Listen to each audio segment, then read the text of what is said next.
एक बार सती अनसुईया की परीक्षा लेने 3 साधु उनकी कुटिया के द्वार पर आए। मुनियों के स्वागत के लिए अनसुईया ने अर्घ्य आचमन देकर कंद मूल समर्पित किया, किंतु मुनियों ने आतिथ्य स्वीकार नहीं किया। अनसुईया ने विनीत भाव से पूछा, मुनिगण, कौन सा अपराध हो गया जो आप लोग पूजा ग्रहण नहीं कर रहे हैं? मुनिगण बोले, आप हमारी प्रतिज्ञा स्वीकार करें, तब हम लोग अन्न जल स्वीकार करेंगे। अनसुईया ने कहा, अतिथि सत्कार प्राणों का बलिदान देकर भी किया जाता है, अतः मैं वही करूंगी जिससे आप प्रसन्न हो। मुनियों ने कहा, तो आप निसंकोच होकर हमारा आतिथ्य करें। जब सती अनसुईया कुछ समझ न पाई तो मुनि बोले, आप हमारे साथ पर पुरुष जैसा व्यवहार न करके लाज मर्यादा और संकोच को त्याग कर अर्थात नग्न होकर हमें भिक्षा दे। सती अनसुईया जी मुनियों की वाणी सुन अवाक रह गई और बोली, ये कैसे संभव है? कोई भी पतिव्रता नारी भला पर पुरुषों के सामने अपनी लाज व मर्यादा का त्याग कैसे कर सकती है? लाज और मर्यादा तो नारी के आभूषण होते हैं और आप मुझे आभूषणहीन रूप में क्यों देखना चाहते हैं? लगता है आपके मन में कोई खोट है। मुनि बोले, हम सच्चे तपस्वी हैं। मुनियों ने कहा, तुम निर्वस्त्र होकर भिक्षा दो, अन्यथा हम जा रहे हैं, पर ये याद रखना, हमें ऐसे लौटाने का विनाशकारी परिणाम तुम्हें भोगना होगा। तभी अनसुईया जी ने ध्यान लगाया तो तपोबल से पता चला कि ये तीनों मुनि और कोई नहीं बल्कि ये तो स्वयं त्रिदेव ब्रह्मा, विष्णु और महेश हैं। पता चला माता लक्ष्मी जी, सती पार्वती और सरस्वती जी ने अपने अभिमान वश इनको यहाँ मेरा पतिव्रत्य नष्ट करने के लिए भेजा है। सब जानकर माता अनसुईया जी मुनियों को कुटिया के अंदर ले गई और आदर पूर्वक बैठा दिया। प्रार्थना की, यदि मैं सच्ची पतिव्रता हूँ तो यदि मैंने भूल से भी स्वप्न में भी पर पुरुष का ध्यान न किया हो तो तीनों त्रिदेव 6 महीने के शिशु हो जाएं। इतना कहते ही वे 6 महीने के बालक बनकर रोने लगे। माता ने निर्वस्त्र होकर स्तनपान कराया। महामुनि अत्रि अनसुईया के पति भी आ गए और सुकुमार बच्चों को देखकर आश्चर्यचकित हो पूछा, देवी, देव स्वरूप कमनीय, ये तीनों बच्चे किसके हैं? अनसुईया ने कहा, भगवान, ये आपके ही बच्चे हैं। भगवान ने स्वतः कृपा की है। महर्षि समाधि के द्वारा रहस्य को जानकर आनंदित हुए।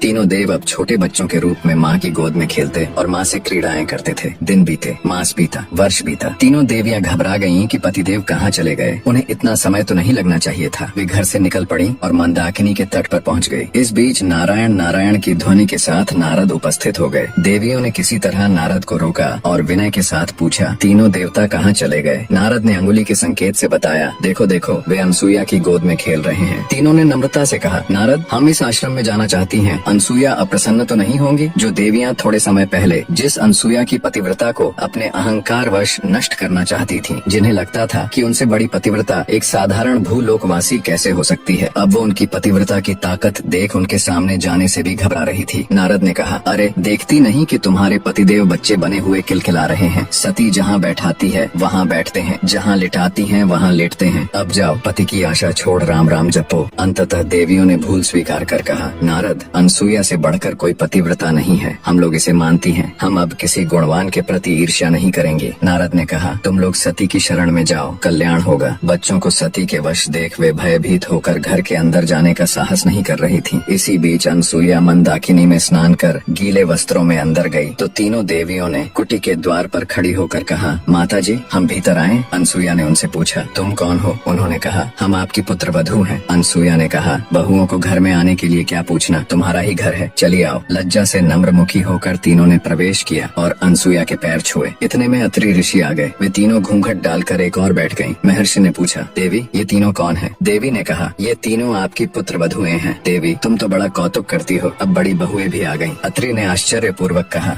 तीनों देवियों ने सती के पैर पकड़े और कहा, क्षमा करें और हमारे पति हमें प्रदान करें। अनसुईया ने कहा, मैं कब मना कर रही हूँ, गोदी में उठाकर ले जाओ। तब तीनों ने प्रार्थना की, माँ, अब और अधिक लज्जित न करें। यह सुनकर देवी का हृदय द्रवित हो गया और उन्होंने पुनः पतिव्रता धर्म के बल से उन्हें यथावत कर दिया और उठकर तीनों देवों की वंदना की और पूजन किया। देवताओं ने कहा, पतिव्रते, हम तुम्हारे पतिव्रत्य से संतुष्ट हैं, वर मांगो। माता अनसुईया ने कहा, आप मेरे पुत्र हो जाएं। तीनों ने तथास्तु कहा। यही देव बाद में पुत्र के रूप में उत्पन्न हुए। पति को परमेश्वर मानकर अपनी समस्त इच्छाओं को पति की इच्छा में विलीन कर जो नारियां जीवन यापन करती हैं, उनके लिए संसार में कुछ भी असाध्य नहीं है। अनसुईया जी से जुड़ी एक और कथा है जिससे उनकी पतिव्रता शक्ति का पता चलता है। एक बार जब पृथ्वी पर पतिव्रता शांडिली के कारण 10 दिन तक सूर्योदय नहीं हुआ था, तब माता अनसुईया जी ने देवताओं के आग्रह करने पर पतिव्रता शांडिली की मदद कर भीषण त्रासदी को टाला था। बहुत समय पहले प्रतिष्ठानपुर नामक नगर में कौशिक नाम का एक दुष्ट ब्राह्मण रहता था। वह कोढ़ से पीड़ित था। उसके रिश्तेदार उसे छोड़कर चले गए, लेकिन उसकी पत्नी शांडिली उसे देवता के समान ही पूजती थी। कौशिक बड़ा ही क्रोधी स्वभाव का था।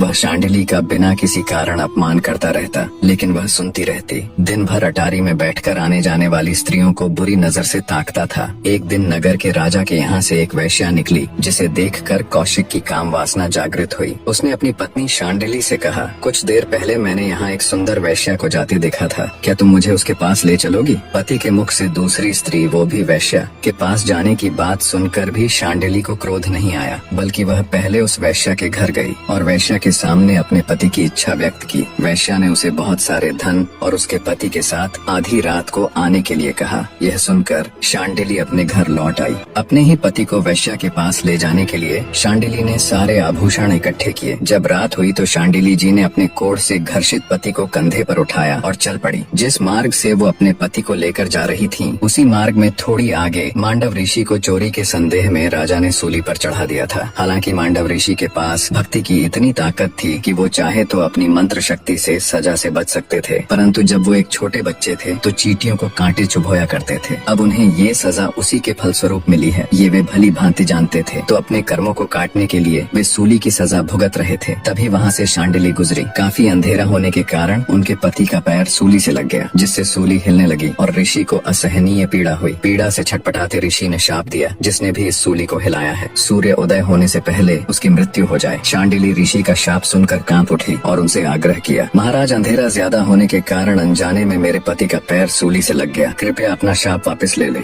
किंतु मांडव ऋषि ने ऐसा करने से साफ मना कर दिया। तब गुस्से में ऋषि मांडव को ललकारते हुए शांडिली ने कहा, हे ऋषिवर, या तो आप अपना दिया श्राप वापस ले लें, अन्यथा कल सूर्योदय नहीं होगा। इतना कह शांडिली फिर से अपने पति को उठा वैश्या के घर की तरफ चल दी। उस पतिव्रता के कही गई वाणी बिल्कुल सत्य हुई और अगले दिन सूर्य नहीं निकला। उससे अगले दिन भी नहीं और उससे अगले दिन भी नहीं। ऐसे ही 10 दिन बीत गए। पृथ्वी पर त्राही त्राही मच गई। पृथ्वी वासियों के साथ साथ सारा देवलोक भी चिंतित हो उठा। ऐसे तो पृथ्वी की गति रुक जाएगी, ऋतुएं रुक जाएंगी, पृथ्वी का नाश हो जाएगा। तब उनकी चिंता देख ब्रह्मा जी बोले, शांडिली की पतिव्रता का तेज ही ऐसा है कि सूर्योदय नहीं होगा, पर इसका एक रास्ता है। सबको मिलकर अत्रि ऋषि की पत्नी अनसुया जी के पास जाना चाहिए, अब वो ही कुछ कर सकती है। सभी चिंतित देवगण मिलकर अनसुया के पास गए और सारा वृतांत कह सुनाया और याचना की कि अब आप ही हमारी मदद कर सकती हैं। सभी देवताओं की याचिका सुन माता अनसुया जी शांडिली के पास गई और उनसे कहा, आप सूर्य को उदय होने दे। मैं वचन देती हूँ कि अपनी पतिव्रता शक्ति से तुम्हारे पति को फिर से जिंदा और बिल्कुल स्वस्थ कर दूंगी। उनका रोग समाप्त हो, वो देवताओं के जैसे अजर हो जाएंगे। माता अनसुया से आश्वासन मिलने के बाद देवी शांडिली ने सूर्योदय होने दिया। माता अनसुया जी ने अपने वचन अनुसार कौशिक ऋषि को जीवित कर उसे देवताओं की तरह अजर बना दिया। कौशिक ऋषि अब पहले की तरह कठोर स्वभाव का नहीं रहा। भारतवर्ष की नारियों में पतिव्रता अनसुया जी का सर्वोच्च स्थान है। वही शांडिली जी भी एक पतिव्रता नारी थी, जिसने सूर्य तक को उदय होने से रोक दिया था। निष्कर्ष, सच्चा प्रेम, समर्पण और निष्ठा वह शक्तियाँ हैं जो असंभव को संभव बना देती हैं। जब हम अपने कर्तव्यों और धर्म के प्रति पूर्ण समर्पित होते हैं, तब समस्त ब्रह्मांड हमारे संकल्प के सामने झुकता है। यह जीवन का सत्य है कि प्रेम और त्याग में निहित शक्ति किसी भी बाधा को पार कर सकती है। बाहरी कर्मों की सीमा से परे भीतर की निष्ठा और साधना का तेज ही वास्तविक शक्ति का आधार है। एक ऐसा आधार जो न केवल स्वयं का उद्धार करता है, बल्कि सृष्टि को भी संतुलित रखता है। चैनल को सब्सक्राइब कर नेक्स्ट कहानी आप किसकी देखना चाहते हैं कमेंट करके बताइएगा जरूर।